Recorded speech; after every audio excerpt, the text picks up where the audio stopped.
mapapansin nyo naman po yung mga major objective ay nakastate sa this study was conducted, the study explored, the study determined, this article focused on, ganun actually yung start ng major objective ng paper.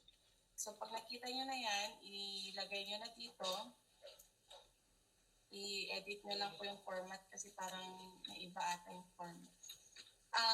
Usually kasi dati, ang format natin is Arial 11, pero ngayon naiba na ang format na ginagamit natin. It's Times New Roman 10 na po. Tapos sa methods, ilalagay po natin. So, if you are lucky enough to have an abstract na nakadetalye na po lahat, then okay yun, goods yun. Pero kung may mga abstract kasi na incomplete, then that's the time that you have to go over the entire PDF or the entire paper for you to get the necessary information that you will be needing in coming up with your literature matrix. So ito example is methods yung kailangan ko dun sa matrix. So kailangan kong kopyahin ito and then nilalagay ko dito.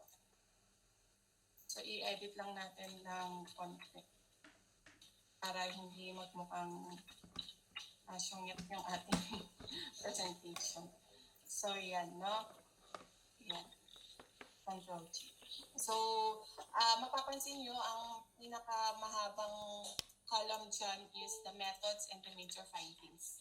So, if the methods ay sobrang haba naman na umabot na ng 2 pages, then that's the time that you have to summarize the methods. Kahit ilagay nyo lang yung design, yung research design, yung local, it's already okay na po.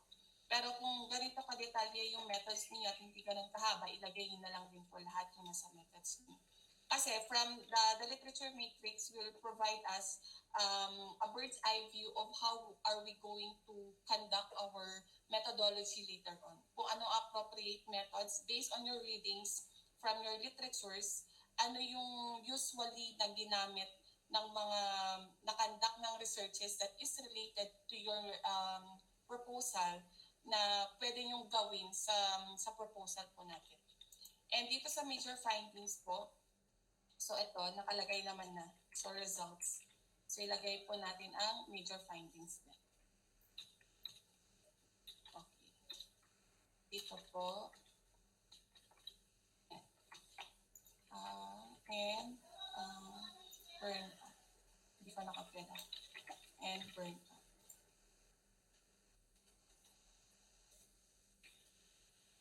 So ito, baka mag-start kayo dito kung hindi nyo pa po natapos ito nung kay Ma'am Chin.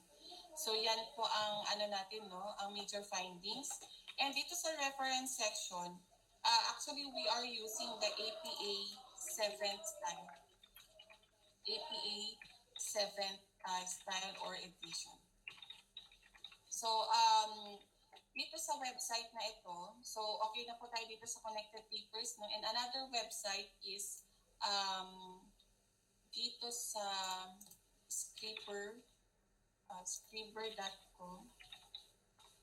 scriber.com kung saan pwede nating mailagay yung citation generator or para ma-format yung reference na kailangan natin. So if we are going to have this example, so i-key in lang natin, i-try natin tingnan sa platform kung nandito, registered sa platform ko. So, ito yung mga authors, ito yung title. Ang ilalagay lang po natin sa search bar under Scriber because our intention here is to fill out the reference column. So, dun sa references column, as I've mentioned, we are following the APA 7 style. Kasi maraming referencing styles. Pero ang ginagamit natin dito sa school ay the APA format. So, since ito na-search in na ng scriber.com, may mga times din kasi na hindi siya, wala dito sa platform na to. So, ituturo ko mamaya kung paano siya pwedeng gamitin kung wala siya dito sa Scriber. So, i-search in nyo lang yun. So, may dito, merong reference list entry and kakapihin lang po natin yan, copy to clipboard, tapos i-copy paste na po natin yan. So, ganun po ang lagay ng reference section. I-edit ko lang ng so ganun po. So nasundan po ba itong first example ko dito sa literature matrix? So you have to repeat this step 50 times para at least magawa niyo po yung 50 literature matrix. So if you are working in 5 per group, so at least 10, mga ganyan. So kayo na po, diskarte niyo na po kung paano yung division of tasks para sa study niyo. And if you think na may mga times kasi na example magse-search tayo tapos nakalimutan nating i-save. So let's practice yung yung i-save niyo po yung PDF para hindi niyo nababalikan. Although kapag nalagay niyo naman na sa reference section, mahahanap niyo na rin naman kaagad. Pero kung na-save niyo yung PDF, kung hindi kayo online, at least may access na kayo kaagad dun sa dun sa file na gusto niyo, although nag-work na kayo offline. So kung sa tingin niyo very importante yung yung literature na yan, then do the habit of saving the PDF. At least magagamit niyo yan later on pagka gagawa na tayo ng literature review section. Ito po kasi yung tinatawag nating literature matrix and the introduction section ng paper natin. So ganyan po, no? Ganito yung kailangan yung i-comply na again 50 times. 50 times ba? Oo, 50 parts kasi. Okay, and then another example, gawa pa ako ng another example para at least ma-master natin kung paano gumawa ng literature matrix. So again, balikan ko ulit yung connected papers ko. And ang po natin, ang rule po pala natin is 5 to 10 years recency po. So 5 to 10 years recency. So 2013 to 2023. Or if you, mas maganda sana kung 5 years. 5 to 8 years na lang. Para at least very recent yung related literatures po natin. So yan po yung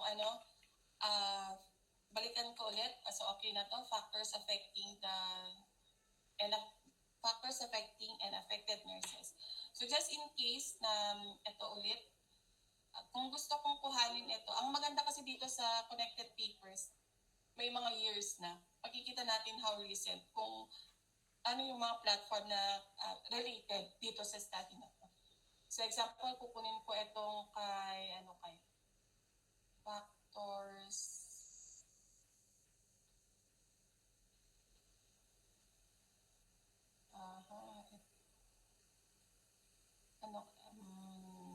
ito na lang. Factors affecting, example ito.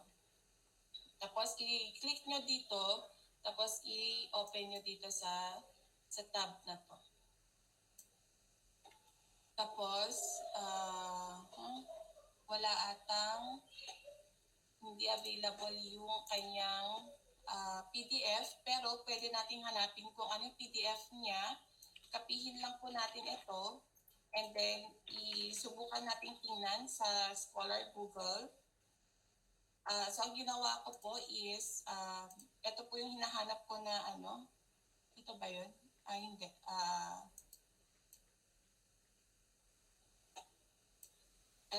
Ito yung factors affecting professional commitment. So kung titingnan ko kasi, wala yung kanyang PDF. Wala siyang PDF. Kaya hahanapin natin kung saan yung PDF niya. May mga times kasi na may mga PDF na kailangan mong bayaran. So tingnan natin kung mas-search natin sa Google Scholar by typing our title. So ito. So sa Google Scholar, malolocate mo siya at mahanap natin siya. So wala talaga. So tingnan ulit natin, meron pa kasing another way para makahanap ng yung Sci-Hub. Ito, sci-hub.net. Tingnan natin kung mahanap natin dito. I-search nyo lang yung kanyang, ayan, nahahanap na. So actually itong Sci-Hub, this is I think a platform kung saan yung mga hindi nyo na-access na paper sa other platforms like Google Scholar or yan nga, Connected Papers, mga ganyan, ay pwede niyang ihanapin dito sa platform na to. So, na-try natin kanina, hinanap natin siya dito sa kanyang main website, wala, hindi available. Tapos, hinanap natin sa Google Scholar, hindi rin available. At hanapin natin sa sci-hub.ca. Okay, so again, we will read into the abstract if the abstract is available. Pero more or less naman, 90% of the published researches in journal ay may mga abstract. Kung walang abstract, mga articles, ganun lang yon na pwede nyo basahin in the paper, inside the paper, in the content of the paper. Ito kasi yung pinaka parang bird's eye view na ng paper, kaya nandito na po yung summary lahat. Okay, so the aim of the study, so ito yung aim ng study, no? So our second column is the major objective, central question. So i-right click po natin and then copy paste. And then next is the method section. So ito, nakalagay na ulit yung methods. Tapilin lang natin and then we have to paste. And then next, the result. Ayan. Meron na pong result. And then the reference, subukan natin hanapin yung reference sa scriber.com. Kasi dito yung website na kung saan may papakita niya yung mga formats, citation format. Kasi ito, citation options, dito kasi yung APA 7 na format. Ito, i-search in natin yung ito references, APA 7 section. Tapos, there are other edition, pero ang default ng browser na ito is the APA 7 edition. So, yan ang natin. Pero, hindi ko na ituturo kung paano yung ibang, kasi ang focus naman natin is the APA 7 edition. Tapos, hanapin ulit, nawala ko din. Ito, hanapin natin yung study na ito. Ang study ay kila Duran, Selig, and Sharife. Hanapin natin. Ito, Duran, Selig, ayan. Andito yung sa study. So, you copy to clipboard. Ang example, my dear students, no, kapag magka-copy paste kayo from this platform, diba, kinopy nyo yan, clinic nyo yung copy, huwag nyo i-diretso paste. Kasi kapag i-diretso paste nyo, ganito ang magiging datingan niya. So, ang difference ng ito, ulitin ko po ha, kapag copy to clipboard nyo siya, tapos diretso paste, control V, ganyan ang magiging kakalabasan niya. Tapos i-edit niyo pa kung sakali. So, ang gagawin niyo, copy to clipboard, and then right-click. Tapos, ito yung paste options niya. Yung keep text only ang magiging pasting property niya ang ilalagay niyo. Para hindi na kayo mag-edit.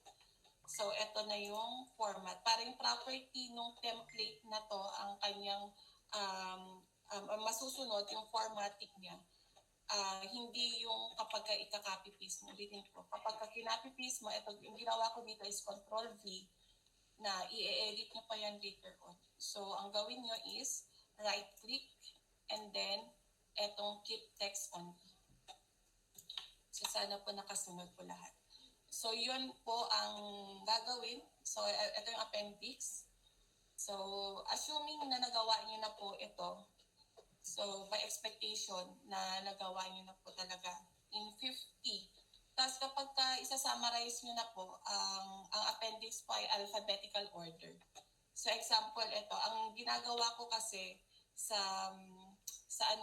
klase ko, sa undergrad, kapag example, ito no, nakagawa siya, example, maghahanap pa tayo ng ibang references. Factors affecting satisfaction. Para at least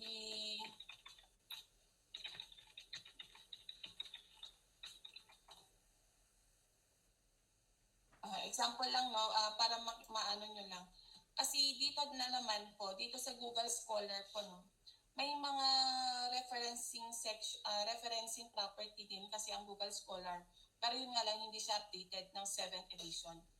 So, kung ang platform na gagamitin nyo is the Google Scholar, example ito, of nurses. And careful po kayo na not because the journal has the working variables the same as yours, pero tulad nga nito, ang nilagay ko is factors affecting satisfaction. So, etong factors affecting customer satisfaction, it may not the title may be related, but the content is not related to your working title. Kasi baka itong content na ito is not related to nursing satisfaction among nurses, mga ganyan. So, basahin nyo yung content niya kung related talaga dun sa working title nyo. Not because the variables are in the title na related na siya. So, yun yung skill na kailangan dapat meron ang student is the reading skills and the comprehension skills para makita niya kung related or hindi yung kanyang related literature dun sa topic na gusto niyang gawan ng synthesis. So example, given lang po no na example na yan na lang i-sample na. Okay, example ito. Kapag ito, dito sa Google Scholar, ang titingnan natin, at clinic nyo ito, may makikita kayong formatting section. Ito yung APA, ito yung ipa-follow. Ito kasi MLA, Chicago, Harvard, and Vancouver. Ito yung mga different formatting or referencing styles. At ang ipa-follow po natin is the APA 7th edition. Pero itong Google Scholar, hindi niya default ang APA 7. Ang ano niya lang is APA, but I think this is 6th edition. Pero ang requirement sa paper natin is the 7th edition. So, ihanapin natin siya. So, example, no, hanapin nyo siya dyan. Tapos, i-click nyo dito sa paper nyo. So, may times kasi talaga na hindi wait na, maraming nag-admit. Okay. Okay, so, eto, no, i-ano ko to. Job satisfaction. Kahit yung title niya lang, tapos ang author niya is si Aryan. So, etong Aryan. Ipapakita ko kung ano yung difference nung formatting, di ba example, yung ano lang kanina, etong sa Google Scholar, at nilagay natin yung site dito, APA siya, pero hindi siya 7th style. Yan na natin. Ito yung, this is from the APA sa Google Scholar. Pero sa Scriber.com naman, ito yung kanyang na-locate na referencing. So, copy-paste, then ito. So, makikita po natin yung difference. So, this is the 6th edition and this is the 7th edition. So, makikita kasi dito yung DOI and that we are following the EPA 7th edition. So, ayan, ikakopy nyo yan. Example dito is dito. Copy lang natin. And then, kung, example, nakagawa na kayo ng 50, tapos hindi nyo siya na alphabetically arranged. Iano nyo lang, ikapihin nyo lang yung reference section, tapos, i-paste nyo na lang dito sa Excel nyo, tapos, sort nyo siya, then A to Z. Para at least, bakit hindi na ganun. na to merge is the same size. Basta ganun. May okay, kasi hindi to parehas. Nasa 3 and 7 kasi siya. Taglat lang po, iayusin ko. 3 and 7.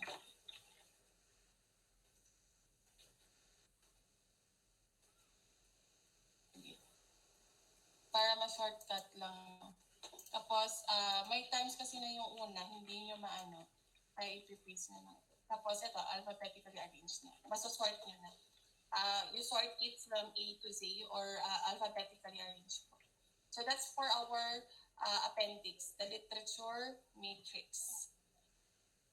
Nasundan po ba yun, yung ating literature matrix? So, again, 50 po ang kailangan ninyong i-follow na matrix. And ang gamit po kasi ng matrix, no, for you to synthesize the literature review and para may makuha din kayong para makabuo din kayo ng introduction of the paper.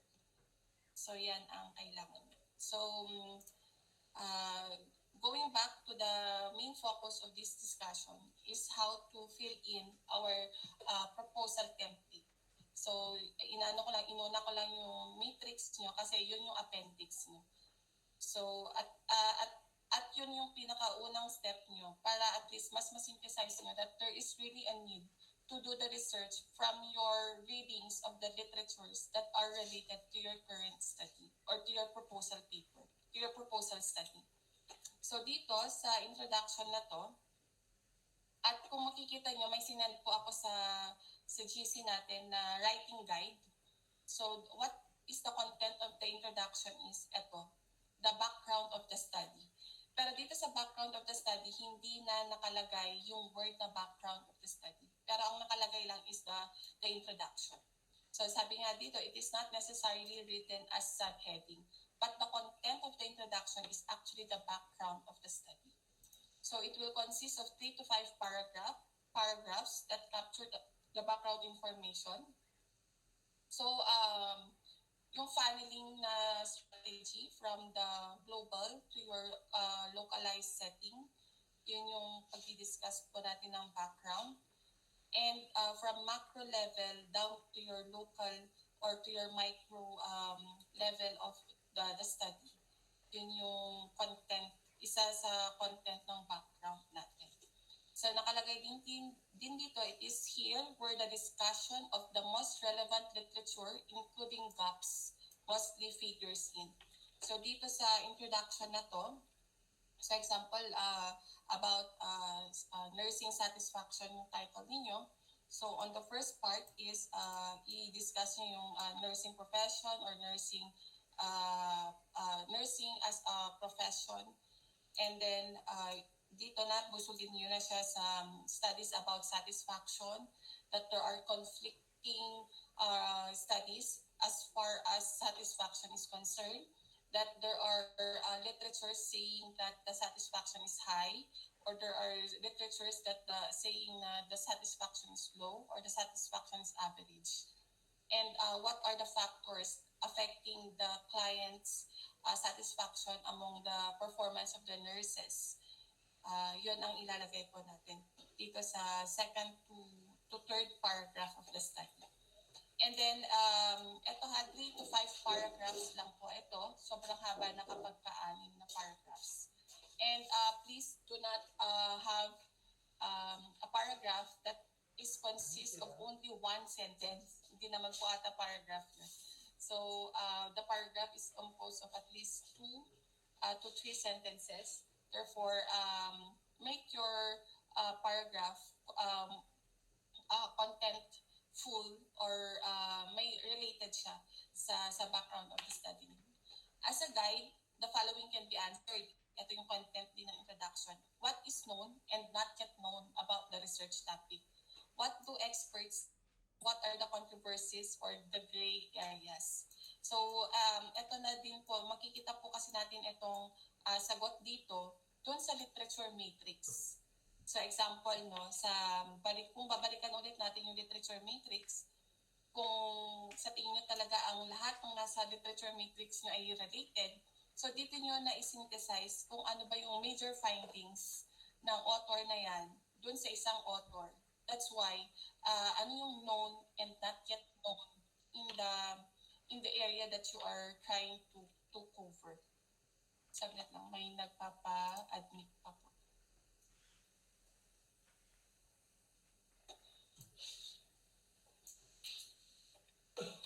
Tapos, this one also, no? So, yun din po yung content na introduction. And it should include relevant literatures or citation.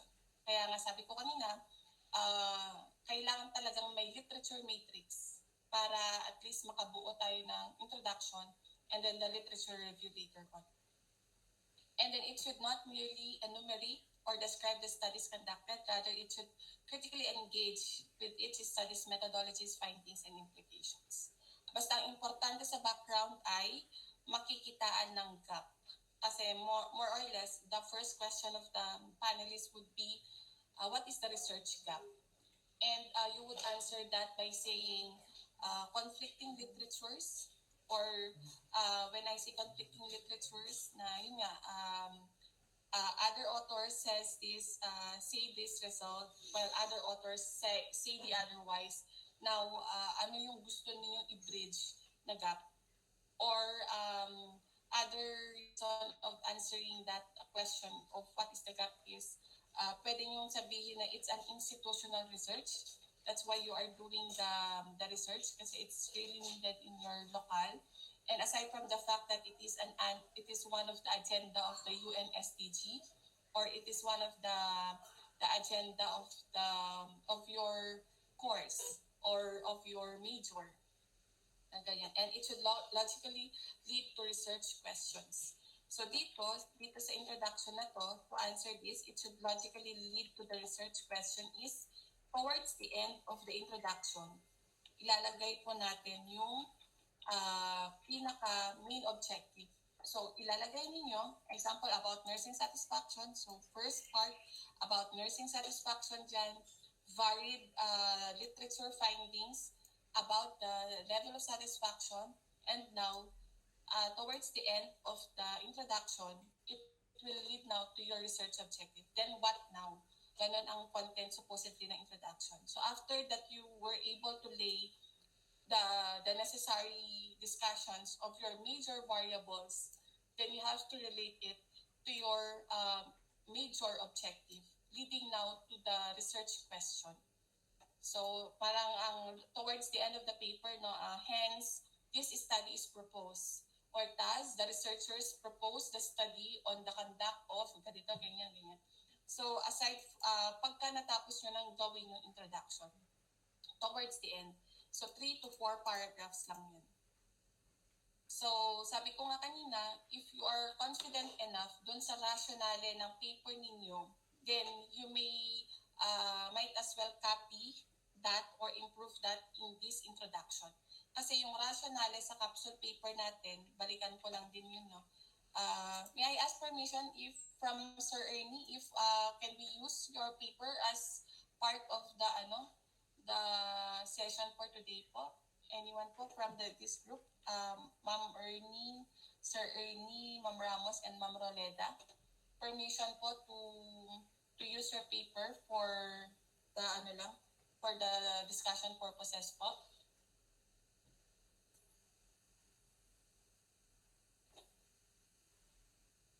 Ma'am Ernie, nandito po ba sila? Ma'am Ramos, am I heard? Yes po, Doc. Okay. Ma'am, okay lang po ba? Okay lang, gamitin natin. Thank you. Sige po, okay. So, ito no, dito sa study na to, iyan na lang natin.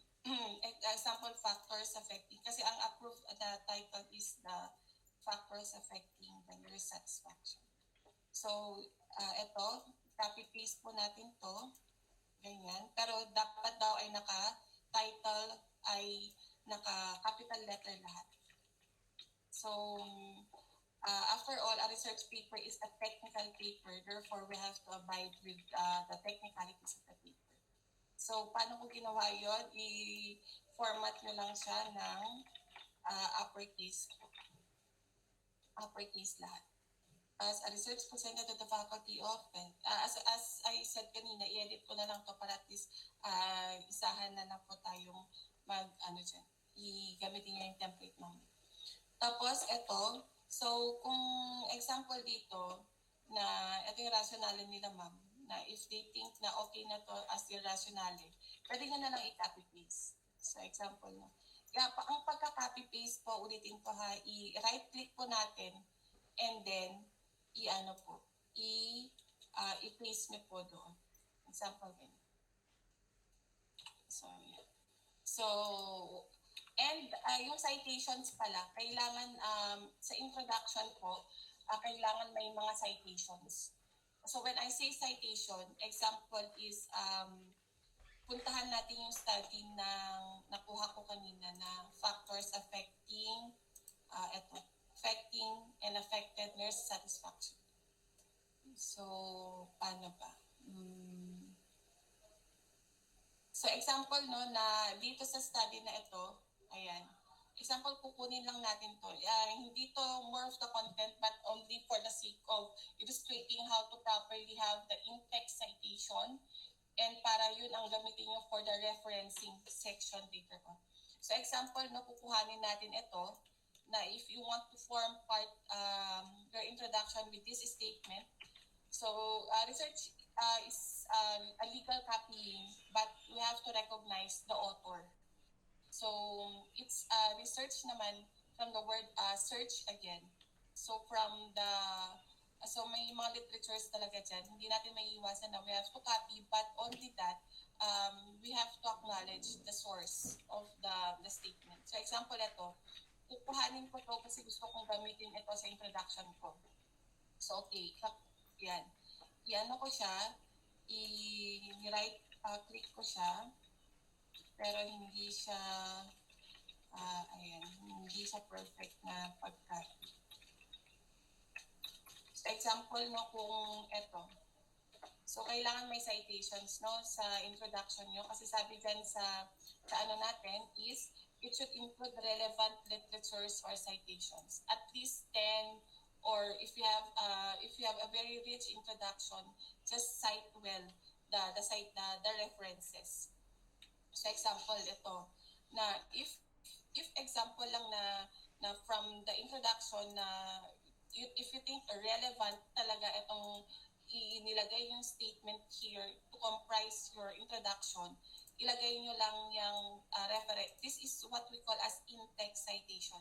So the in-text citations should be seen later on in the references. So everything that you used in the paper should be written in the reference section of the paper. So dito, i-highlight nyo yan. I-highlight nyo din to. Tapos, ito yung mga references na kailangan ninyong ilagay sa reference section. Kasi towards the end of the paper, kailangan nandito siya sa reference section. So, lahat dapat. And the reference section is, again, in APA 7th style po tayo. So, dyan po, no? So, example, yung WHO and Desimon et al. So, if kinopya ko ito from a reference or from a literature, then more or less, dito sa pinagkopyahan ko ng literature, ay na-acknowledge niya yung source niya yan. Kaya kakapihin ko who and ito, Desimon, example.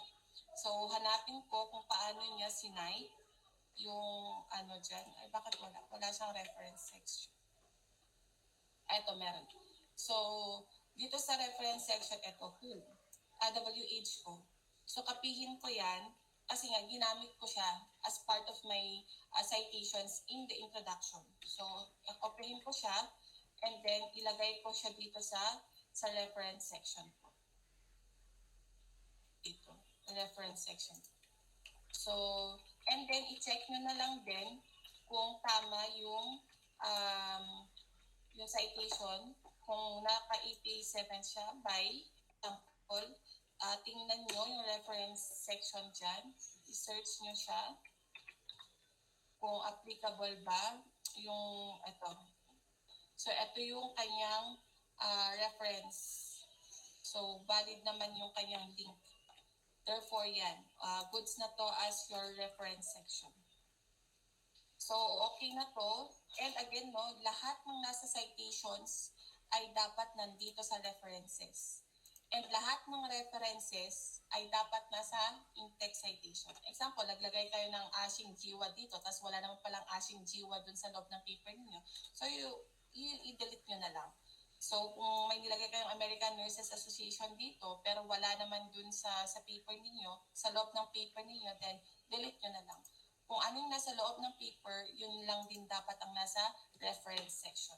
So, another author na kailangan nating hanapin is, eto, Desimon et al.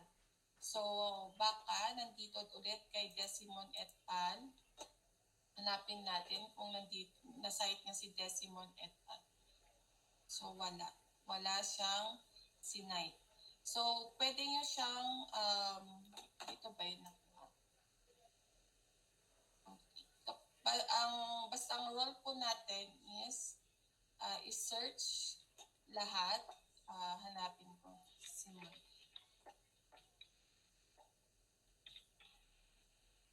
Simon et al. Ayan, eto.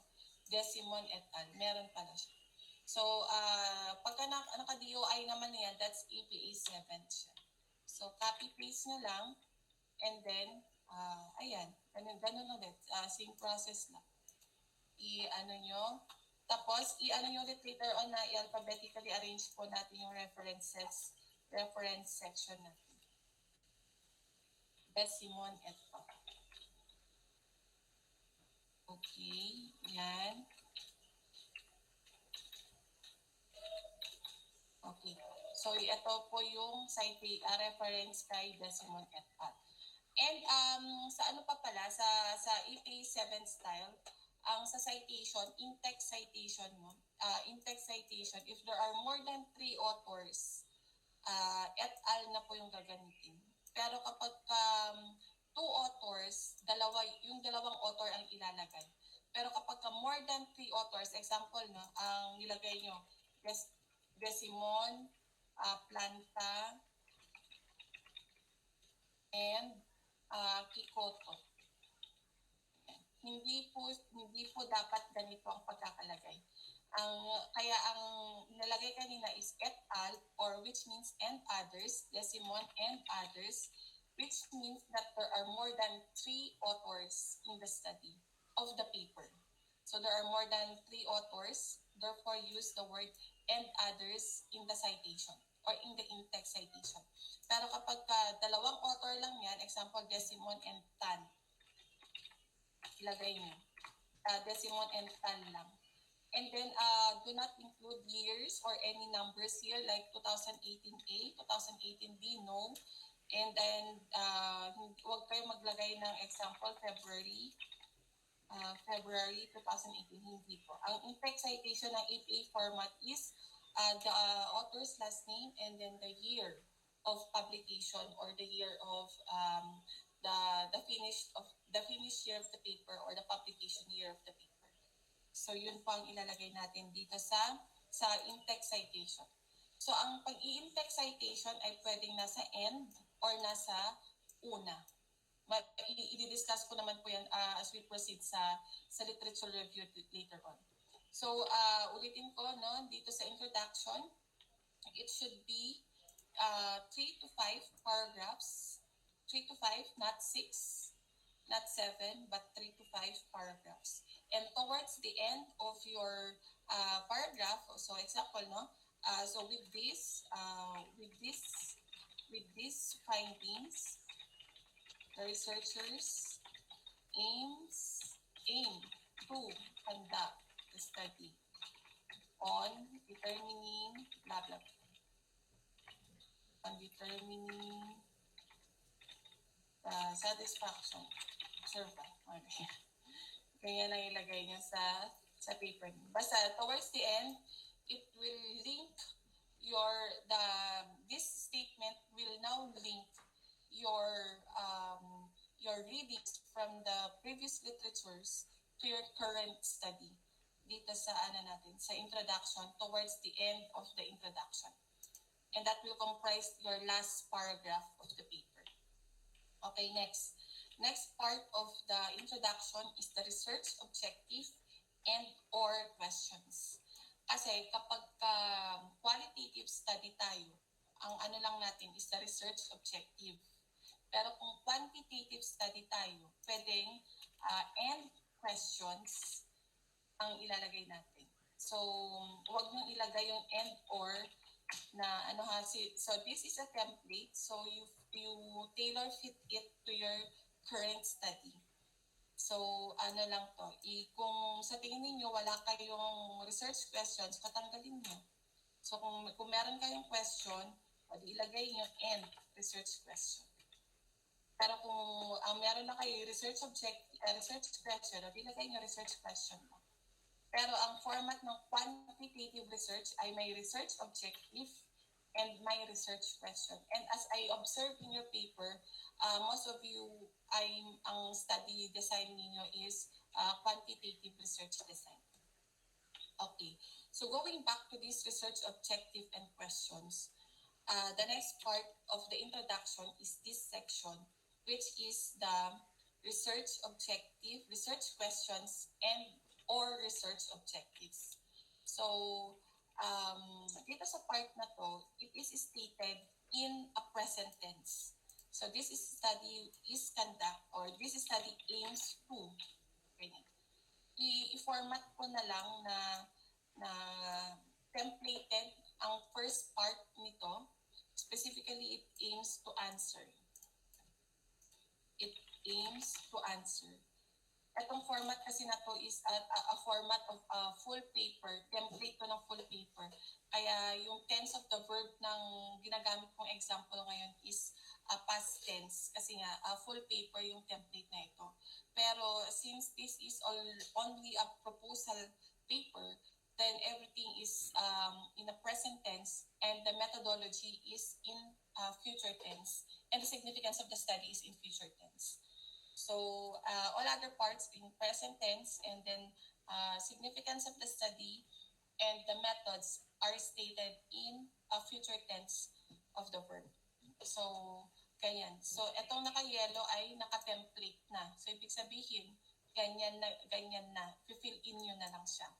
So, this is the research study aims to. Example, gamitin natin yung proposal nila ma'am. So, hindi. Iba tong nila ma'am. Example, no? Recognize and identify. So, you only use one verb. Like, determine lang ba? Or you want to measure? Kasi sa kasi natin, sa research, at least one major objective. At doon na iikot lahat ng kung anong gusto niyong gawin. Huwag po nating maglagay ng major objective dito. Tapos, doon sa mga specific question nyo is another major objective. Hindi po ganun. Kasi ang importante lang naman sa research, at least we are addressing one certain issue.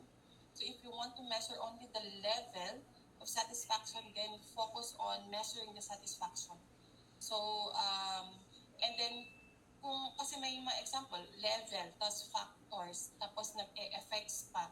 Tatlong major paper na yun. Three major research na yun.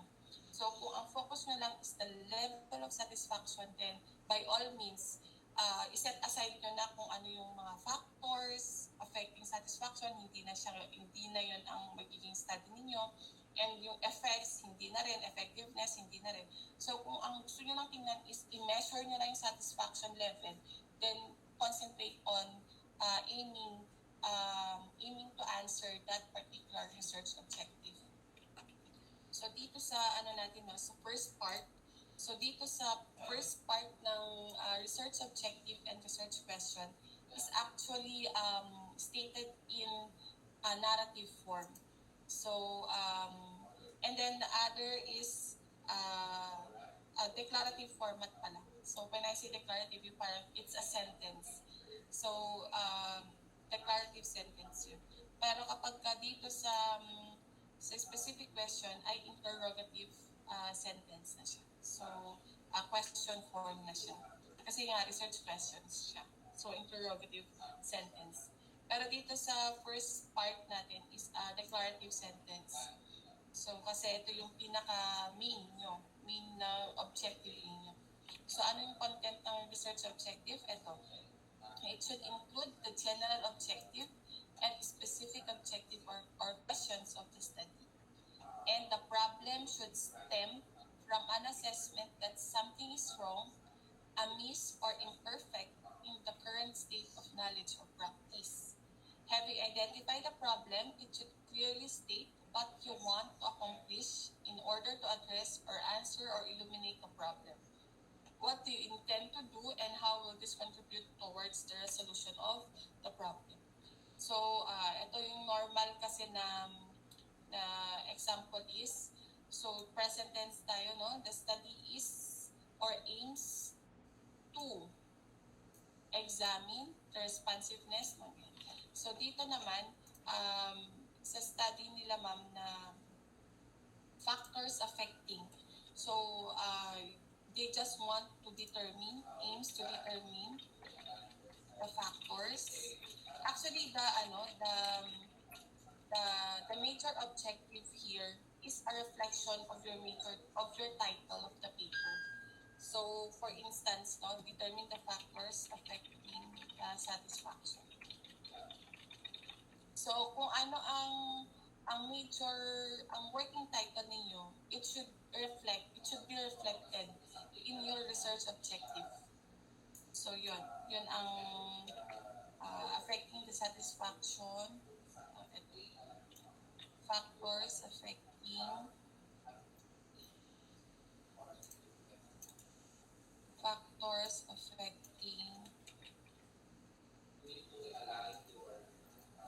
affecting nurse job satisfaction in the operating room environment. So, ganyan dapat lang kasimple yung yung major objective natin. Do not complicate your major objective. Kasi when you complicate that, mas maguguluhan na po tayo kung ano talaga yung gusto natin gawin sa papel. So like here in the first major objective, isa lang po major objective lang, isa lang. So, ilagay nyo lang na major objective nyo dito is the reflection nga of your working title. So like, if your working title is on factors influencing, so ganyan, if you want to determine the factors, ito na yung major objective ninyo. You want to determine the factors influencing COVID-19 acceptance. Tapos ito naman, you want to determine the knowledge, attitude, and practices of ganyan na siya kasimple. And then, dito naman, kila Ms. Cabral, ang ano niya is, aims to explore awareness of financial literacy. Ganito na, i-kompletuhin nyo lang in a sentence with proper capitalization lang. Huwag nyo lang naman kopyahin yung exact na pagkakasulat nyo ng working title tapos copy-paste nyo lang. Hindi. So, write it in correct capitalization of the words. And then here, effects of hand. So if you want to determine, ganun lang kasimple dapat yung verb natin, no?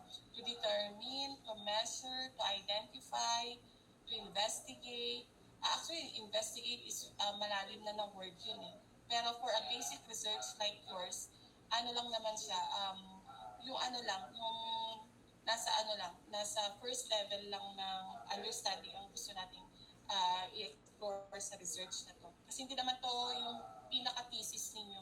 So it's just a requirement under advanced research. So very basic lang ang natin. And then ito, you want to determine the study aims to. Again dito sa natin, sa pagkakasulat natin dito, the study aims to. Ito ay templated na to. Templated na yan. Huwag nyo nang burahin ito. Idagdagan nyo na lang, i-fill in nyo na lang dun sa pinaka-research objective ng papel natin. So example dito, no? Aims to explore the awareness of financial literacy, blah, blah, blah, and BPO industry. Aims to determine the effects of blah, blah, blah. And then aims to explore the transition aims to determine the effects, aims to determine the effectiveness of blah blah blah. Ganito. It's the reflection of your type. Aims to evaluate patient satisfaction of OPD patient of the and then aims to determine the factors affecting and aims to determine the effects. Ganyan lang siya kasi. So, and ang pinakakailangan ninyong gawin ngayon is your research question. So, kung kailangan nyo ng profiling, so make sure lang na gagamitin nyo yung profiling. Example, factors affecting nurse job satisfaction. So kung gusto nyo malaman na magkaiba ba yung satisfaction level ng babae sa lalaki, then kailangan nyo mag-profile. Kung gusto nyo bang i-determine na magkaiba ba yung satisfaction ng mas bata kesa sa mas matanda, then ilagay niyo yung part ng profile ng paper natin. If one of your intention is to determine the variation of the satisfaction level among this profiling, then it's really important to write the profile. Pero kung sa tingin niyo hindi niyo naman kailangan ng profile, then do not include profile as part of your research questions. And if you are going to include profile, make sure that the profile has something to do with the intent of the paper. Like, example, may kinalaman ba na ang gusto nyo, kung gusto nyo bang malaman na part pa ba ng paper na gusto nyo malaman na kung malayo siya sa place, yung proximity ng hospital sa kanyang residential, na kailangan nyo bang ilagay yung kanyang residential address dito sa profile. So you have to look into whether the profile variables that you are going to use in the paper is really necessary as you are going to establish an answer to your research question. So ang labanan lang naman ng research question is for as long as you are able to answer your major objective, then all goods na yung paper natin. So, kung may hindi mga nilagay kayo, example, naglagay kayo ng, factors ng concentration ninyo. Tapos naglagay pa kayo ng level of satisfaction. Magkaiba na yon. There are two different studies when you say determine the level of satisfaction. And another major research is to determine the factors. So example, kung ano ba yung mga factors based on the synthesis. That's why nga sabi ko, it's really the first part of doing the research is you have to read. Kasi the literatures that are related to your study, because from that, mas makikita nyo kung ano talaga yung research questions na gusto nyo dapat tanong or dapat nyo tanongin sa paper ninyo as you are going to answer your major objective. So, eto example, sabi ko nga kanina, if you think profile is still necessary in the paper, o di ilagay niyo yung profile, pero kung sa tingin hindi naman na necessary yung profile, then do not include the profile. So, here also, and initially, you have to be very precise in your research question because that's the point. That's one of the main points na titingnan ng panelists nyo, kung ano yung pinaka-research question nyo. But if your panelists are generous enough to share with you kung ano ba talaga yung pinaka dapat nyong tanungin, pati goods na yun. Ang importante, naglagay kayo kung ano sa tingin ninyong valid na research questions sa study niyo. And as your instructor later on, I will initially place a comment dito sa paper na isasubmit ninyo bago ko naman isasalang sa defense later on. Sa presentation later on. So mag-initial checking ako, let me be clear on this, na yung ipapasa nyo sa akin, i-check ko on my level as your instructor, but as to content that you have to defend it in front of your panelists is another thing. Kasi alangan naman i-check ko na very perfect na. O diba? Parang ano pa ba at i-represent nyo pa naman, i-represent nyo siya sa panelists niyo kung lalagarihin ko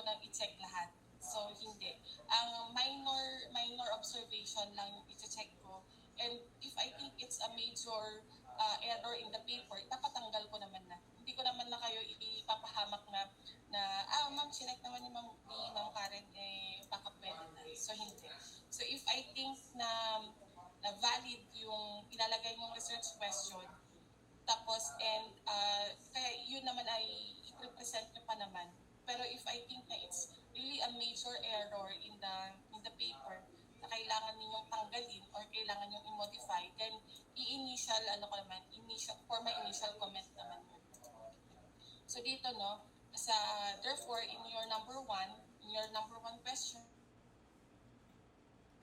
no, so if the researchers intend to determine the profile of the clients, of the patients, kasi the terminologies are different from your parlance. In the business, we call them as customer or we call them as clients. And in your parlance, you have to call them as patients. Tama ba? So yun, what is the profile of the patients in terms of... So depende, no? Depende kung sino ang sasagot. So example, if this study aims to cater to the satisfaction of among patients, pwede naman. Pero kung ang factors affecting job satisfaction ng mismong nurse, so pwede naman. So kung ilalagay ninyo of the respondents in terms of, so ganyan, ilalagay nyo lahat. So as to age, as to sex, we use the more scientific variable referring to male or female. Kasi when we say gender, it's a more complicated variable. Like, are we referring to LGBTQA? I'm not saying that we are against or for on this variable, but by research, we only focus on sex, being male or female. And then letter C, as if you want to determine the number of years in as a nurse, or number of years in the hospital. Like kasi baka naman maapektuhan yung satisfaction ng nurse na yan kung mas matagal na siya sa operating room or mas bago siya sa operating room. Baka lang naman. So, dito sa mga variables na ilalagay nyo dyan, kailangan may mga researches na nagsasabi na ang satisfaction ng matanda sa bata sa hospital or senior nurses from that of younger nurses it varies. So, that's the point na ilalagay nyo. Pwede nyo i-defend yun na bakit nilagay niyo ang number of years? So, sabi niya, according to one author po kasi ma'am, sir, na mention niya na ang satisfaction ng ganito, ng mas matagal, ay mas mataas yung satisfaction compared dun sa mas bata na ganito. Pero, that was disagreed upon by another research. So, mga ganun na, from the variable itself, na-defend nyo naman na there is really a need to determine include yung variable na yan. And then the next is, next research question na tayo ha, tapos na tayo sa objective. Ang objective natin ay ito, research objective ito. The first sentence of this section, that's the main research objective. While the second, the research questions, ito na yung specific questions. These are what we call as specific questions. So number 2, dapat may tanong na makakasagot sa major objective nyo. So, number 2, ipapasok nyo na dyan yung what is the factor or what are the factors. What are the factors affecting? Ito na, kapihin nyo na lang. More or less, no, na ang number 2, specific question niyo is a question form of your research objective. So, yan yung number 2. Kung meron pa kayo in terms of ganyan, kung hindi ko kasi kabisado itong paper na to, no? So I just use it as an example. Pero users should be able to determine the parameters of the factors. Are we going, mayroon na bang pre-identified factors? Or meron na bang, or kung wala pa, ano ba yung standard na questions or questionnaire para malaman natin yung factors? So, example, if you want to determine the factors na pre-identify na, so pwede nyo ilagay dyan along with or in terms of. So, yung mga different factors na dyan, para i-measure nyo na lang na itong factor 1 na to is really is a factor indeed, and then factor 2, and then factor 3. So, example, na dito sa mga factors, letters, kasi ang sa factors kasi pwedeng na pre-identify niya in terms of.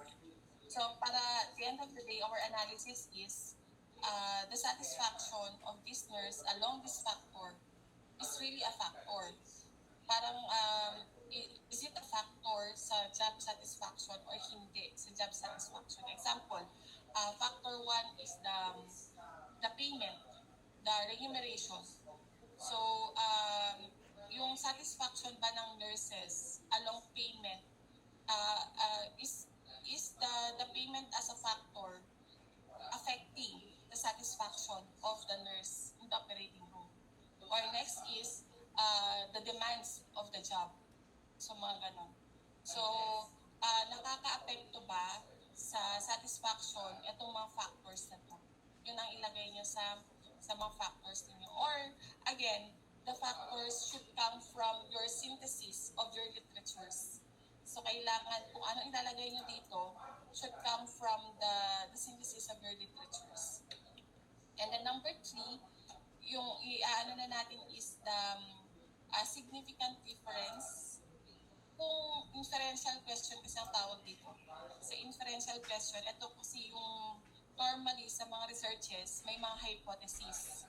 Like, ang hypothesis is there a significant, there is no significant difference. So, ang assumption is walang pagkakaiba yung factors na nakaka-apekto sa babae sa lalaki. When grouped according to, ganyan ang pagkakalagay nyo sa inferential question. So at least 3 research questions ay okay na. Just answer as to research writing guide, ito yung kailangan nyo sa ulo sa research writing guide na. As far as research question or research objective is concerned po. And then next is on the significance of the study. So, goods na tayo dito sa first 2 section of the introduction, no? Goods na tayo dyan. Next is, yung hypothesis naman, if applicable. So, especially when your study is a qualitative study, hindi nyo na kailangan ng hypothesis. Kasi ang hypothesis is only applicable for a quantitative type of research. Pero if your study is a qualitative, hindi, your hypothesis is not anymore needed in the paper. So next is the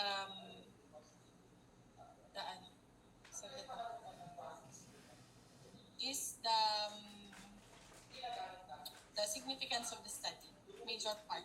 So example, no, kapag ito pala yung sinasabi ko kanina na careful lang tayo sa pag-edit ng paper kasi your table of contents is sensitive.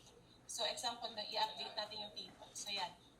Kung ano yung content ng paper, yun yung nire-refer niya sa table of contents. So example, no, kung napapansin niyo dyan, may nakalagay na hypothesis if applicable. Nakalagay dyan, no? Pero, kung wala naman akong hypothesis at tinanggal ko na itong hypothesis section dito, tanggalin ko, so kailangan kong i-update ito, right-click nyo lang to, update the table, so mawawala na yung hypothesis. Pwedeng ko ha. Kanina, may hypothesis of the study.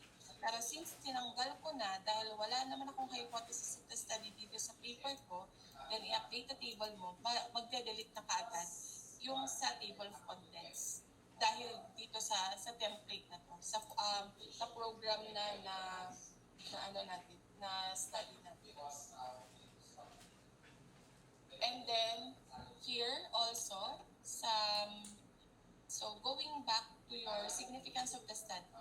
So sa significance of the study is normally the significance of the results of the study. So it's the result that will matter on your identified beneficiaries kasi dito sa ano natin no sa capsule kasi natin ang nakalagay diyan is beneficiaries, di ba? Beneficiaries. So dito, example, pagkakalagay ninyo na ilagay nyo sa paper nyo na the result of the study will be significant too. Okay. Pero ang pagkakastate po natin ng significance of the study is it should be stated in paragraph form. So hindi po tayo enumerative form. Like most of the capsule na nakita ko kasi ay enumerative. Like to the community, to the management, to the students, ganun ang pagkakastatement. And also here in the example, no? So the management, the patient, or lastly, hindi siya dapat na per itemize. Hindi siya na-itemize na A, B, C, D, hindi to the management. But in a paragraph form. So one paragraph lang sa beneficiaries. There will only significance of the study, I should say. So dito sa significance of the study, isang paragraph lang. It may be a very short paragraph, but it's a very meaningful paragraph na kailangan ninyong ikompletuhin sa significance of the study. Kasi ang research naman ay hindi labanan ng kung ilan or kung gaano kadami ang magbe-benefit sa paper as long as it serves its purpose of identifying a certain solution to your certain problem, then it's all goods na tayo dyan sa significance of the study. Pwedeng 2 sentences lang, if you think that's already your significance, then it's okay. Pero kung sa tingin niyo kailangan madami or kailangan maraming magbe-benefit sa paper niyo sa result ha, sa result. Example dito sa result is nakita niyo ang payment is a factor affecting exam satisfaction. Therefore, who will be needing that certain result na ang isang factor na nakaka-apekto sa nurse satisfaction is the payment, is the compensation. So maybe the management of the hospital would use this result in order to look into its current policy on compensating the employees or especially the nurses in the operating room environment. So yun ang part ng significance of the study. So ulitin ko po ha, hindi po to itemize. Hindi po ito yung example no, hindi ito yung to the management, hindi ganyan. To the management, to the society, hindi ganon. Hindi ganyan na hindi po ganyan ang pagkakastate natin. To the society, hindi rin. And to the students na hindi ganyan. So, ang ilalagay natin is hindi dapat ganito ha. Dapat in paragraph form tayo. In paragraph form. Okay, next is the goods na po tayo sa significance of the study, no? Okay na yun. And next is the literature review or ito yung part ng paper actually na should consider literatures published within the last 10 years leading up to the date of completion. So, ang sinet ko po is 5 to 10 years. So, 5 to 8 years. So, please follow na lang po yung ating recency years. So, dito sa natin, literature review natin, there are 2 parts of the literature review. The literature review has 2 parts. First is the theory and the themes. The theory and the themes. So, dito sa theory natin, part ng literature review is the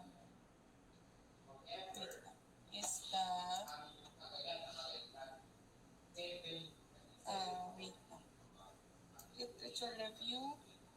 Part of that is the underpinning theory or conceptual framework. So if you have a theory to back up your study, So, example, dun sa factors, kung walang theory dyan, ang gamitin nyo na word is the conceptual framework. But if you have a very specific theory to back up your study, then use the word underpinning theory. So, yan ang difference ng dalawa. So, describe in more details. So, example, no, if my study has something to do with motivation, example lang, another example aside from our existing example na factors affecting. So, example, if my study has something to do with the motivation of the nursing students to learn, example, gano'n ang study ko. So, the theory that is applicable in my study is the theory of Abraham Maslow that has something to do with the levels of motivation. So, ang gagamitin ko, so mag-i-start na dyan, no? The study is anchored from the study in the diffusion, innovations theory, or sabi ko nga kanina, in the Maslow theory. Example, ganyan. So, this theory is devised by Abraham Maslow. Example lang. Abraham Maslow. And then, i-discuss nyo kung ano yung content ng theory na yan and how related the theory is in your current study. So, sabi dyan, describe in more details the theoretical and methodological underpinnings of your study and discuss the theories, methodological approaches, and variables that are important in your study. So, like, ang Maslow theory has 5 dimensions or has 5 levels. And if you only would want to concentrate on the first level, then your discussion of the theory should focus on the first level theory of needs lang. Not the entire paper, not the entire theory. Hindi yung lahat ng theory kasi baka mamaya sobrang haba ng theory. Take note na ang underpinning theory or conceptual framework is just a paragraph in the paper. Isa lang yan. Isang part lang yan ng paper natin. So, yun ang sa underpinning theory po natin ha. Kung may underpinning theory na, huwag nang maglagay ng conceptual framework. Or if you want to use conceptual framework in the study, kahit wala na tayong underpinning theory. Kasi their function is the same naman. Ang pinagkaiba lang ng underpinning theory and conceptual framework is etong underpinning theory, there is a specific theory mentioned.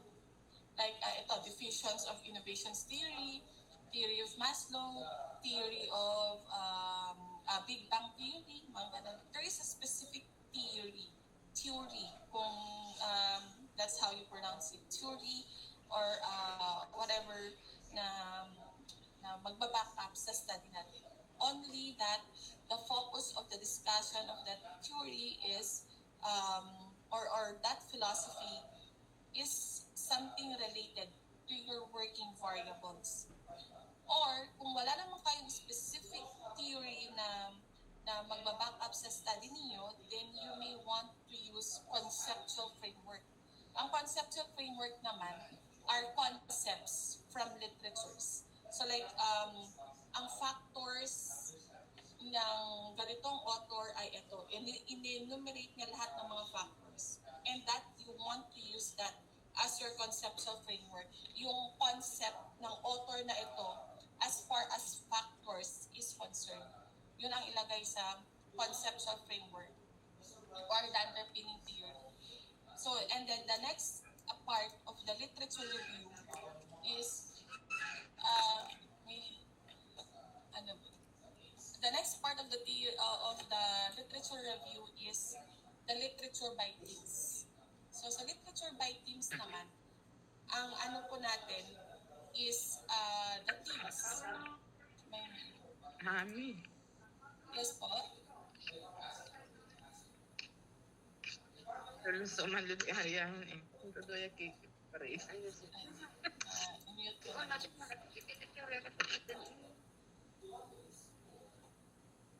Nakamute na kayo. Okay. Namute ko. So here sa literature by themes, again, no, the literature by themes na tinutukoy dito is yung variables. Like example, no, yung factors affecting satisfaction. So, ang mga themes nyo here is, first is job satisfaction of nurses. Job satisfaction of nurses. And then another theme is operating room environment. Satisfaction on the operating room environment. And then next is, ang pinaka-ano nyo is the factors affecting satisfaction. Factors affecting satisfaction. Take note na kapag gagawa tayo ng literature by themes, there are at least 3 themes na meron sa na kailangan yung i-discuss. And also take note that the themes should come from your variables. Himay-himayin nyo lang yung working titles ninyo. Like example mo, dito sa knowledge, attitude, and practice, this is one theme. Prevention of hospital-acquired infection. That's another one. So, your literature review is should come from the literatures. Kaya sa tinawag na literature review. Ito po ay literature review. At ang entry nyo dito ay makukuha nyo sa literature matrix. Na pwede, that's why sabi ko nga kanina, binibida ko kanina pa yung matrix. Kasi dito nyo nakukuhanin yung ilalagay nyo under your literature review. So, literature by themes, hindi nyo na kailangan ilagay yung word na literature by themes. Huwag nyo na ilagay yung word na literature by themes, pero ang ilalagay nyo na is yung yung mga natin.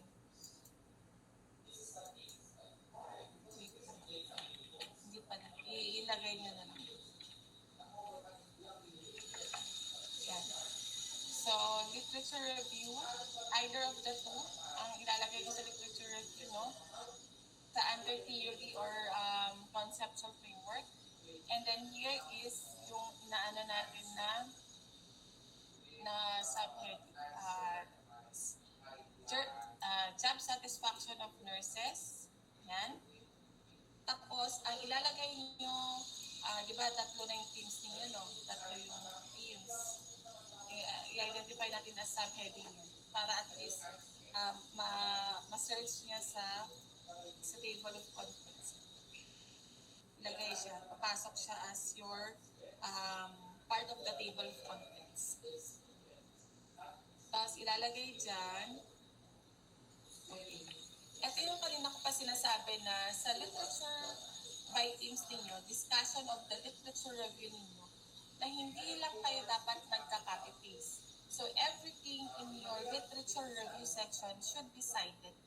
So, otherwise, kapag hindi nyo siya sinite properly, then pwede siyang ma-read under plagiarism or plagiarism scanning, to which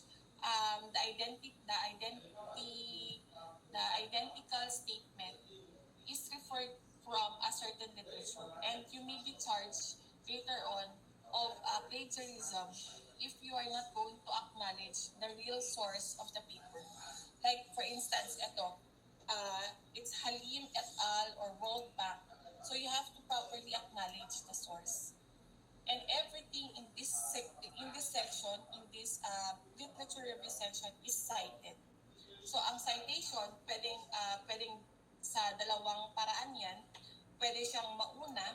Ito, this is the start of the statement. Ang citation ninyo dito is at the beginning of the statement. While the others, pwede nyo siyang gawin at the end of the statement. At the end of the statement cited. Like for instance, pwede nyo sabihin according to, pero ang difference ng in-text citation format ay hindi naka-enclose sa parenthesis itong pangalan. the last names are outside the parentheses, while in your end of the paragraph, ang citation ay naka-enclose in parentheses. Parenthetical yung ating citation kapag ka nasa M. Pero kapag ka nasa una, ang naka-parenthesis lang is the here. Here lang ang nakalagay. So, ulitin ko, if there are more than 3 authors, use the first last name and then the word et al or and others. While if there are 2 authors, you have to write both authors. And if there's 1 author, we have to write the last name of that author. So, yun. So, ito, pwede siyang nasa una.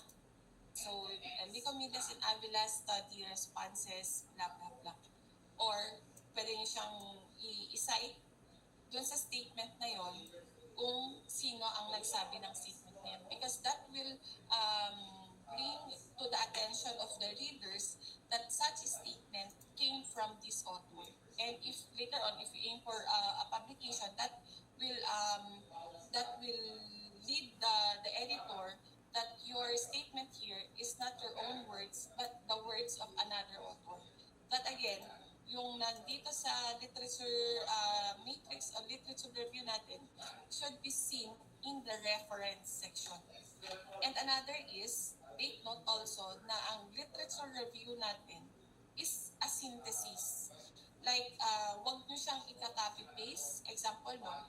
Etong study na to ay walang kinalaman dun sa next. So that's a very poor literature review.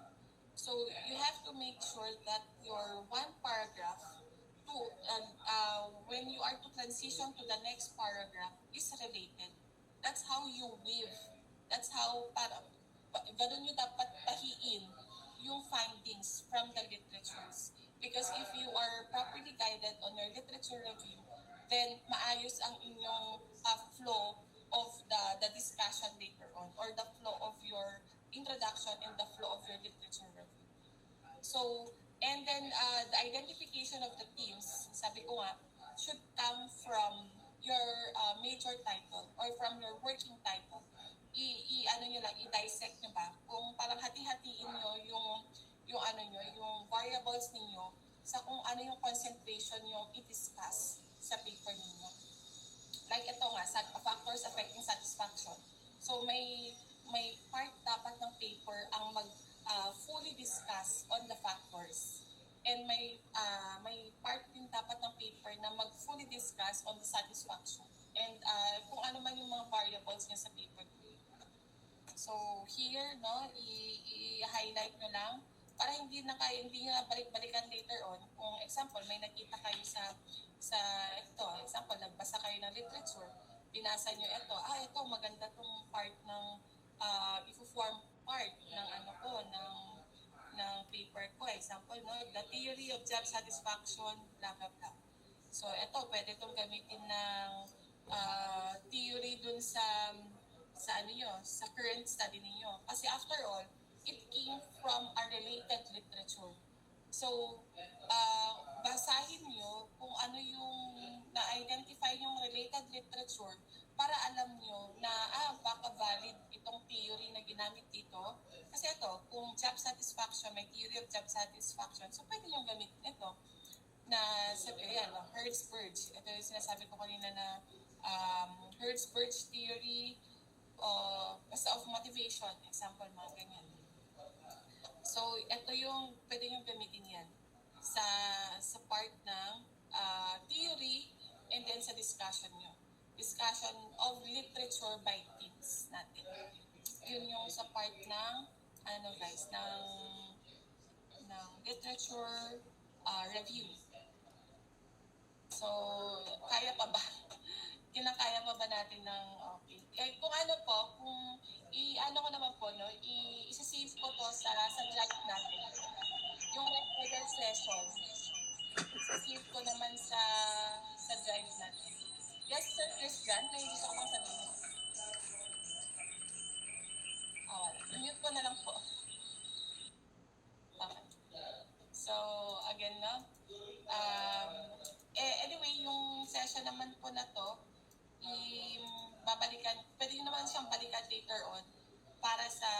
next na pagkagawin nyo na tong paper na to. Ang role ko lang ngayon is to discuss the template para whenever you're ready, I hope the entire October, mapalis nyo na lahat ng kailangan nyong gawin para when comes November, mag-start tayo ng presentation. So yun po ang ano natin. Although wala na pa tayong exam ha, i-ano ko na, claim ko na baka wala na tayong exam. Unless i-orient ako ni Ma'am Kylie na baka meron. Okay, next. Next part is this paradigm, research paradigm. So ito yung pinakamakain na part is the literature review. So actually this section until this section is a literature review section. Yan, literature review section. Samantalang ito sa introduction, example 4 paragraphs lang yun. Example na 4 paragraphs. Ganyan lang siya dapat kalaki.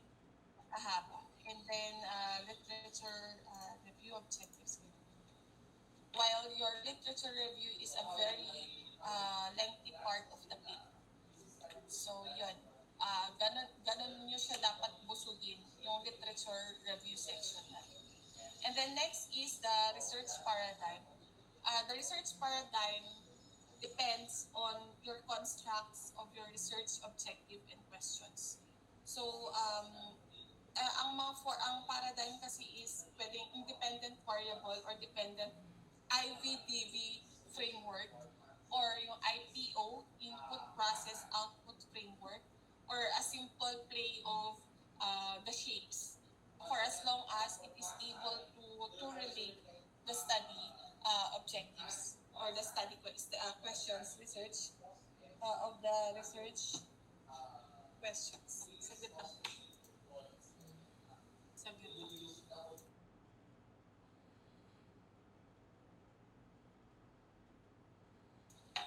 Okay. So next is the research paradigm. Sabi ko nga, this paradigm depends on your working research questions. And ito din yung i-guide ko later on sa kapag i-check nyo na. But normally, if your study is may inferential question and meron tayong descriptive quantitative, more or less IVDV. IV because it's independent variable and DV because it's a dependent variable. So meron kayong independent variable at meron din kayong dependent variable, and then you want to measure yung significant difference or the relationship. It depends. It depends on the constructs of your research questions. And I will be checking this part later on na ilagay nyo kung ano yung sa tingin nyo paradigm ng study ninyo. But take note na this paradigm is required for a quantitative research.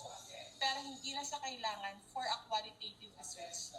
Let me guide you through your yung ating research writing guide. Pero kung mako-confuse kayo sa mga nilalagay dyan, no, I sent sa sa GC naman natin itong writing guide kung paano gumawa ng research paper in the university template na.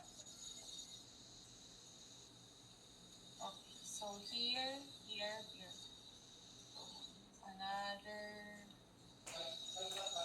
Another format. Okay. So ito yung research paradigm format ng research writing guide. Okay. So ano ba ibig sabihin ng research paradigm? It should represent what variables or conceptual tags are investigated and their contributions to the output of the research study. It should be presented through a figure which is followed by concise narrative discussion. So the concise narrative discussion is this section. This one. This one is the concise narrative discussion of what the paradigm is all about, what the framework is all about. So we use the term research paradigm. Others say it's research simulacrum or research diagram, or others say it's conceptual framework. But here in the university, we term this as research paradigm. And i-follow nyo lang tong format na to. You label that out as figure 1 research paradigm. Formatted na to, templated na yun. Huwag nyo nang i-delete, huwag nyo nang palitan. So, ang iaayusin nyo lang is the content of your IV and the content of your DV if you want to use IV-DV framework. So, yan. And then, when you are going to use or if you're going to have a concise narrative discussion of what the framework is all about. Parang literal lang nyo nang sabihin na the paradigm has is an IV-DV paradigm. The IV is comprised of, the independent variable is comprised of, which may have an effect to the dependent variable which comprised of. Ganun lang. Very literal interpretation of the paradigm lang ang nakalagay dyan sa paradigm na. And then the next part is yung sinasabi ko nga last time sa capsule paper natin na materials and methods. So dito sa materials and methods, ang i-format nyo na, i-follow nyo na yung format ng ng paper natin. And our format is ang parts ng paper natin, ang parts ng methods, so dapat hindi mawala hindi rin ma-reword ang parts ng paper natin, entirety, update as entirety. So ang parts ng method section natin is ito. Ito yung mga parts ng method section. We have research design, local of the study, participants, research instrument, data gathering procedure, data analysis, and ethical considerations. So those are the parts of the methods or the subparts of the method section of the paper. So that your methods should have those subparts. Like research design. This study will make use. Sabi ko nga, method section is stated in future tense dapat. In future tense.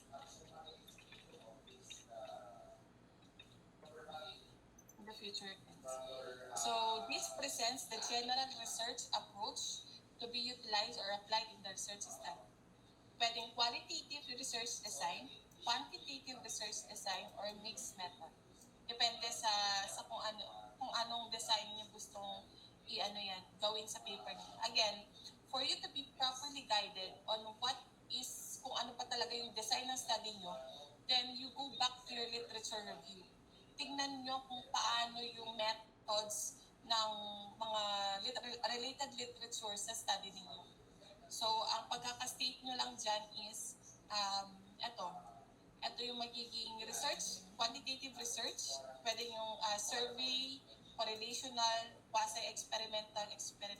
That's a quantitative research design. Or pwedeng qualitative, historical, phenomenological, grounded, ethnographical, or case study. Or mixed method, sequential, explanatory. Andito naman sa research writing guide. So, it should present the type of research that will be used in the study. Pero dito sa napansin ko, these factors is quantitative, knowledge quantitative, exploring quantitative yan, quantitative. Itong exploring the transition, pwedeng mixed method ito. Effects is quantitative, effectiveness quantity, evaluating quantity, factors quantity, effects quantity. Yan yung mga nakikita kong research design ng paper ninyo lahat. And then, next part after research design is local of the study. Ito yung, let me be clear on this, yung methods, ilalagay nyo lang. Pero not necessarily na gagawin nyo later on. Like, ang requirement lang kasi ng advanced research is proposal at hindi siya full paper. So, ilalatag nyo lang kung paano gagawin yung paper ninyo under methods. What or how are you going to do the research based on your design, your local, your participants. Parang i-propose nyo lang tong paper na to. So like, if baka mamaya problemahin nyo, ma'am, nandito kami sa US, ang isa sa member namin is nasa Bataan, example lang. So, pwede lang po bang bataan? Pwede lang na ilatag nyo nga lang kung saan yung balak gawin yung study. If you are going to do this study, where are you going to do this study? So, it does not matter kung you are in abroad or what, kung ang ilalagay nyo lang sa paper nyo is as a requirement of the course lang naman. So, not necessarily na gagawin nyo itong paper na to kasi. So, but for future use later on, if you want to continue this paper, then ilatag nyo kung saan nyo talaga gagawin. Kung gagawin nyo talaga yung study, maglatag kayo ng location, local of the study, na sa tingin nyo doable on your end as researchers. Kasi hindi naman pwedeng puro Google form lang ang gagawin. Pero hindi na tayo aabot doon. Hindi na tayo aabot sa kung pupuntahan nyo ba yung mga patients or hindi na tayo aabot sa point na ikakandak na itong study. Hindi tayo aabot doon. I-propose nyo lang itong study na ito. And for the local of the study, ito nga, sabi ko nga, this concisely present where the study will be conducted. So, saan gagawin yung study? So, if you want to conduct the study in a Qualimed hospital, then just write it there. And then, if you are very specific in the orthopedic department or in the outpatient department, so you have to be more specific. Huwag niyong ilagay na this study will be conducted in Qatar. So we are in particular in Qatar or we're in particular in Leyte. Mga ganyan. So ilagay niyo yan lahat. Be specific and as precise as you can under your methods of the study, local of the study. So ganyan lang, kasimple lang. One-liner lang yan. One-liner part ng local of the study. This study is or will be conducted in. So, ilagay nyo na. Huwag nyo nang habaan. Huwag nyo nang lagyan ng choosing this, blah, blah, blah, blah, blah, blah, hindi na. So, dapat kung yung choosing the local, dapat nalagay nyo na yan sa introduction of the paper. Hindi na dito sa method section. Kasi ilalatag nyo lang kung saan gagawin itong study na ito. Okay, next. If you want to use the participants, ito kasi ay naka-or yan. Pero hindi lahat ay gagamitin sa study dito. Depende kung gaano ka-applicable itong terminologies dito sa study ninyo. Example, no? If you want to use participants, are you using experimental ba? Or subjects, are you using quasi-experimental ba? Or if you are using quantitative, yung respondents kasi, sila yung sasagot sa questionnaire, kung questionnaire ang gagamitin nyo. Informants, kung mag-i-interview kayo. So, any of the four, but not all. Hindi lahat ay subheading ng paper ninyo. Kung gagamitin nyo lang is the respondents, o ilagay nyo lang respondents of the study. Ganyan lang. Pero if you want, if you have your informants with you, because you're doing a mixed method, informants kasi may sasagot ng questionnaire. Ang sasagot ng questionnaire kasi, we term that as respondents because they are responding in a questionnaire. When we say informants, you are asking for information from them. Therefore, you are doing an interview session with them or a focus group discussion among your identified participants or identified informants of the study. So yan ang part ng respondents, participants, subjects, or informants of the study. So this describes the population or sample population. Discuss how, okay. And then, kung na-identify nyo na, ano ba yung sampling method na gagamitin? Are you going to use stratified sampling, random sampling, purposive sampling bang gagamitin nyo in order for your selection of the respondents of the study? And then research instrument or data source. Pagka may research instrument kayo, tanggalin nyo na ang data source. Pero kung kung wala kayong research instrument pero magde-data source lang kayo, tanggalin nyo yung data source. So i-retrofit nyo lang yung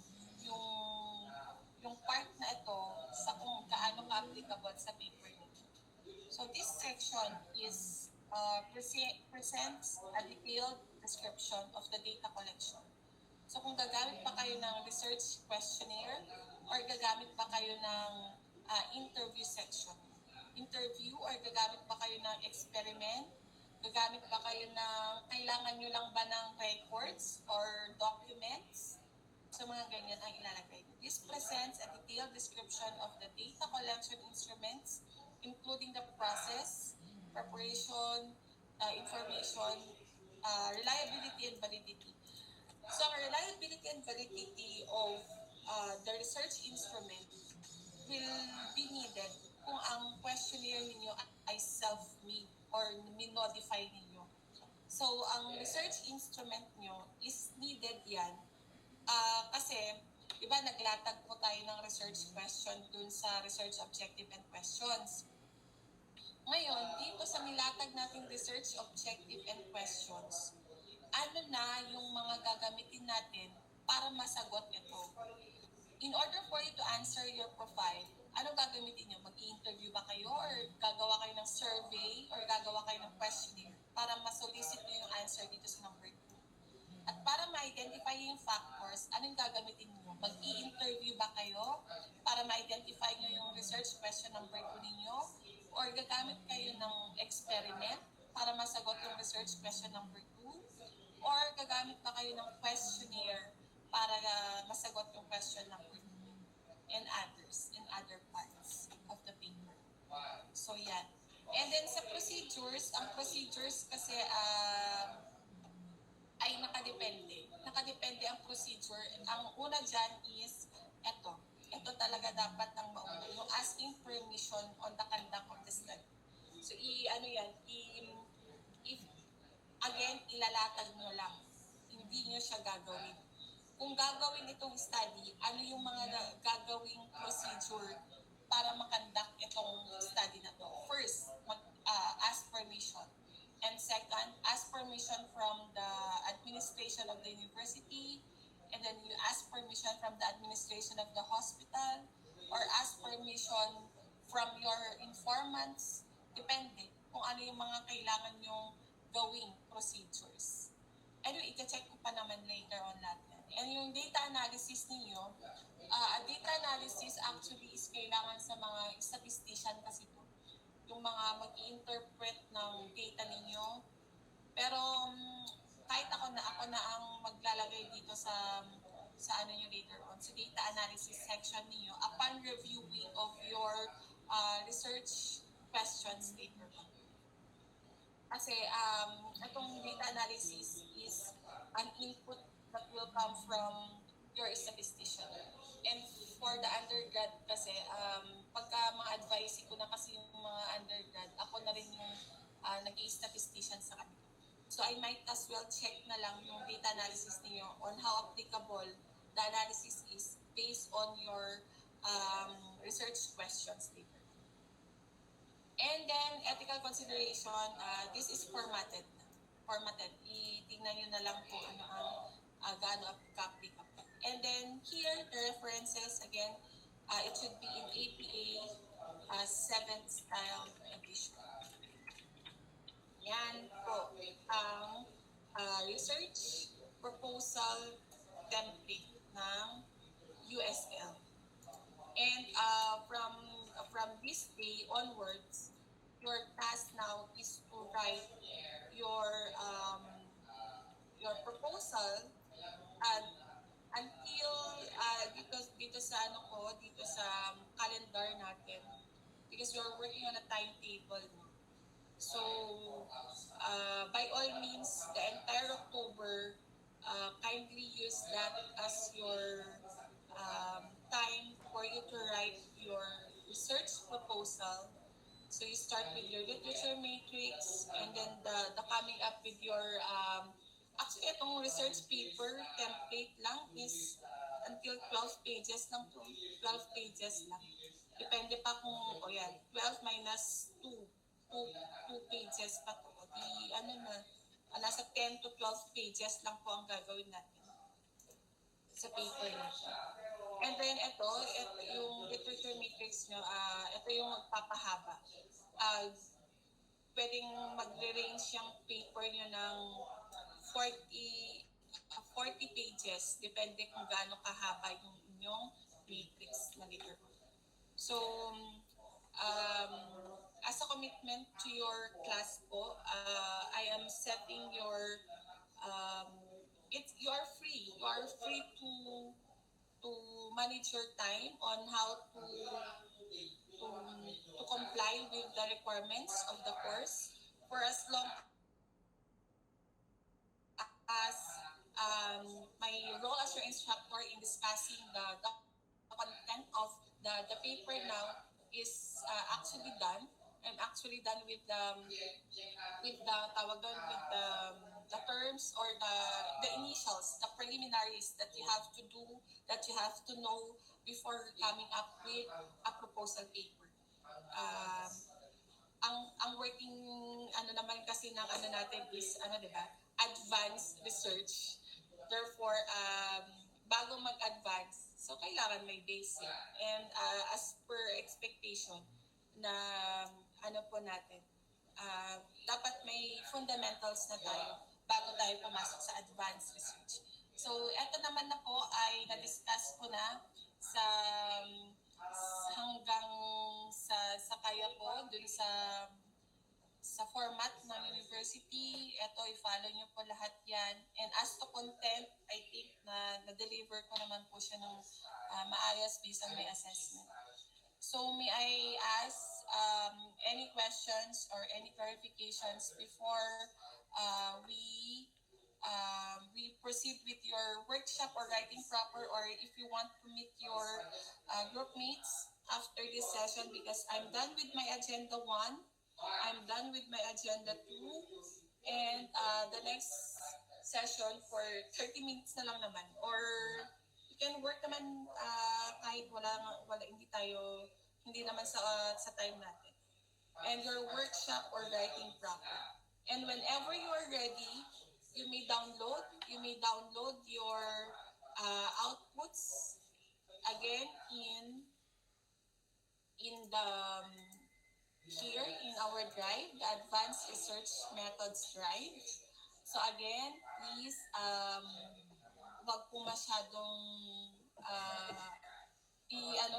tanggalin yung, wag mag-delete, wag i-delete, wag i-edit dito, i-download yun na lang po. And then whenever you're ready, the research proposal folder in our drive is already ready. So, i-ano nyo na lang ako. Just in case hindi ko makita na may nag-download dito sa research proposal, i-message nyo ako sa messenger. Sabi nyo, ma'am, nag-submit na po kami ng research proposal for your checking. So, yan, check ko. And then, for my initial checking, the first to submit is of course the first to defend or the first to present. Pero ang advantage kasi kapag first to present kayo, I think mas marami na kayong time sa ano nyo, sa other subjects niyo, mga ganyan, other compliances niyo.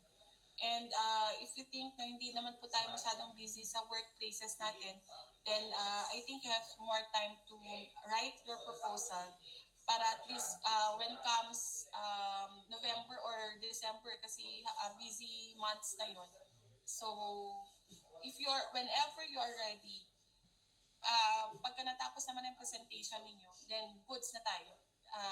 No further things to comply naman na tayo.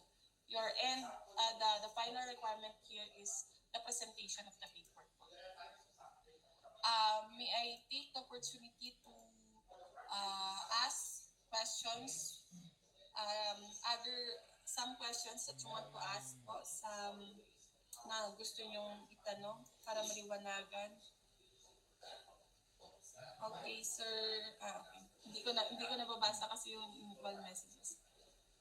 May mga tanong po tayo ngayon, sir.